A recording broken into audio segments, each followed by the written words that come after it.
Fun to follow you.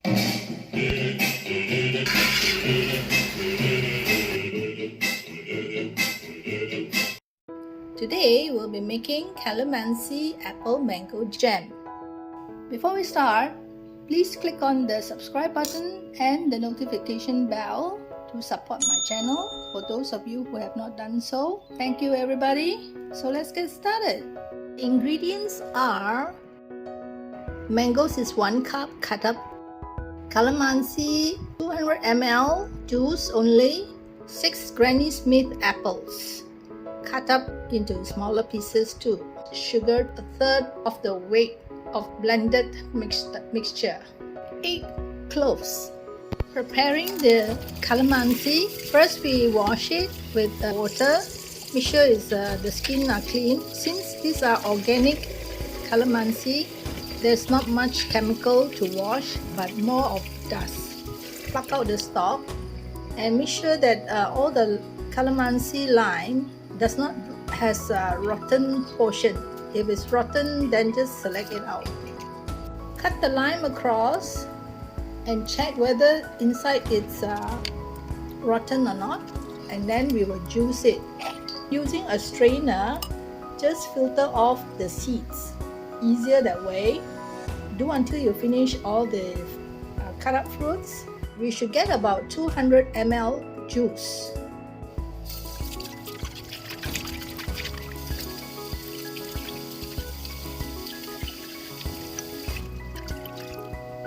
Use hot water to wash away the wax, as we need the skin for the pectin. Dip the apple in the hot water for a few seconds and then you rinse it in cold water.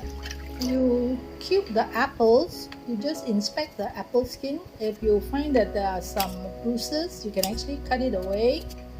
And then cut the apples into water. Remove the apple core, as those are the parts that you may have seen. Pour some water onto the cut apples and add a little bit of salt, about half a teaspoon, onto the pot of water. This is to ensure the apple don't oxidize and turn brown. Cut like this so that it's easier for you to blend using a processor or a blending stick. Strain out the apples using a colander and let it drain for about 10 minutes before we chop it in a food processor.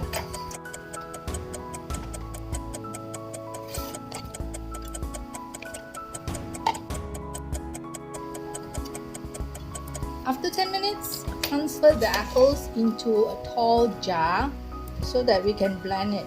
Added in the calamansi juice to help with the blending. I'm using a blender stick. You can also use a juicer or a blender. Blend it finely like this, as fine as you can if you want a very smooth jam consistency. After blending, we need to weigh the amount of blended mixture so that we can decide how much sugar to add to the jam. Minus the weight of the jar, we have about 1,000 grams of blended fruits mixture. I have measured about 350 grams of sugar, so 1/3 of the weight of blended mixture. It should be about 330, but I'm giving 350 because I've added some mango, which is quite sour. The heat on to medium. You notice I have not added in the sugar yet because I'm expecting some foam floating on top of this mixture. After the mixture has boiled, I noticed there's no foam. That's why we added in the sugar. After you add the sugar, make sure that you stir more frequent so that fruit mixture does not get burned. Add the 8 pieces of clove. Wash the clove first. If you don't have cloves, you can substitute with cinnamon bark or cinnamon powder.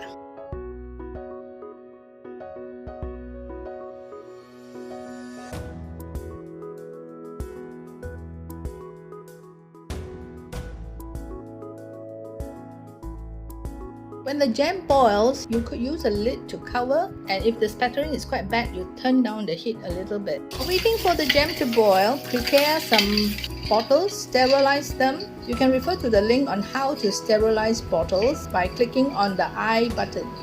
battering is getting first. That's why I've already put a lid. I also need to stir it by lifting the lid. So every maybe 5 to 10 minutes, I will stir once to avoid burning. The jam liquid has reduced quite a bit.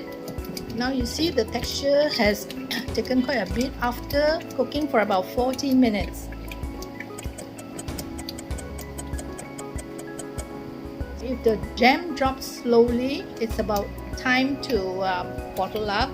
But before that, you can do the test whether it's the consistency that you want. I'm doing 2 tests on jam setting point. One is the spoon test, the other is the saucer or the plate test. I will skip the thermometer test because I don't have a candy thermometer.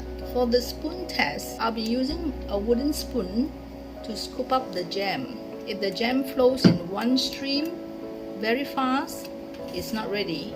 But if the jam flows very slow into 2 peaks, it is ready for bottling. For the saucer test, you place the plate in the fridge and let it cool for about 20 to 30 minutes. Put in a teaspoon of jam onto the plate and place the plate at an angle to observe the flow of the jam. If it's quite stagnant, the consistency is ready for bottling. And the other test is that when you use your finger to draw across the teaspoon of jam, the jam should not flow back immediately. It should stay with a very clear line drawn on it. The test that a person can do is the thermometer test. When the temperature reaches 105, that is when the setting point is reached. Since I don't have the thermometer, I will skip this test. After sterilizing my bottle, which is still hot, I will place the jam into the bottles. So the jam is hot and the bottle is hot. After you fill up, before capping the bottles, make sure the bottle is clean and doesn't have any jam on the cap area, because when you cap it, later when you have jam there, it's very hard to open. Once we cap it, we overturn the bottles and let it cool. This is to create the vacuum in the bottle, and this way your jam will be preserved longer. But usually I will store it in the fridge so it can be kept for about 6 to 8 months. In all, 1000 grams of uncooked fruit mixture can produce 3 bottles of jam. One bottle of 450 grams, the other bottle is 340 grams capacity, and the smallest one is 200 grams. The total yield is around 990 grams. After one night in the fridge, notice that the jam has set well. The smell from the jam is wonderful. It's a bit citrusy. You can smell the calamansi. And I'm tasting it now again. Look at the jam texture. You notice I didn't add any chemical, and all these come from the natural pectins of the mango and the apples. See, the texture is jelly-like.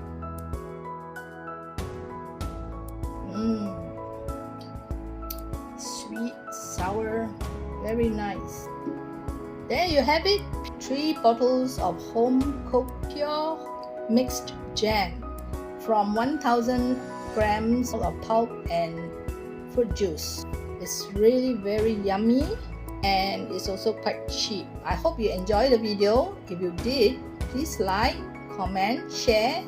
Most importantly, click on the subscribe button and the notification bell if you have not done so to support my channel. Thank you for watching. Bye! Fun to follow you.